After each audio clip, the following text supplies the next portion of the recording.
मेरे दोस्तों, टाइप बाबा चैनल में आपका स्वागत है। तो आज मैं यहाँ पर आपके लिए लाया हूँ एक ख़ास अनबॉक्सिंग। जी हाँ, मैं आपके लिए आज यहाँ पर लाया हूँ बेब्लेड बिग बैंग पेगासिस।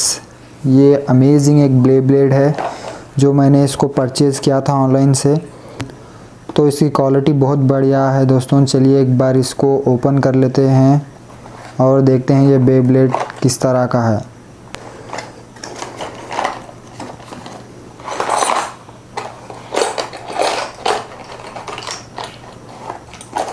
तो यहाँ पर देख सकते हैं ये डिफरेंट पार्ट्स में आएगा। हमको इसको कनेक्ट करना होगा दोस्तों।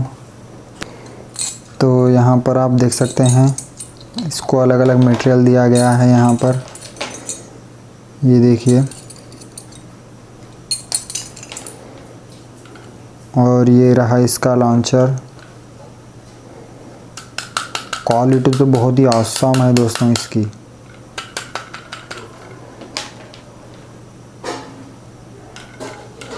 ये देखिए दोस्तों, यहाँ पर बहुत सारे पार्ट्स दिए गए हैं, ये आप देख सकते हैं। और ये पूरा मेटल का है दोस्तों। यहाँ पर आप देख सकते हैं बहुत भारी और मेटल का है ये पूरा।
अगर ये वीडियो आपको पसंद आया तो please like, share and subscribe कीजिए हमारे चैनल को, और उसी के साथ बेल आइकन दबाना मत भूलिए दोस्तों। तो चलिए मिलते हैं नेक्स्ट वीडियो में। धन्यवाद दोस्तों।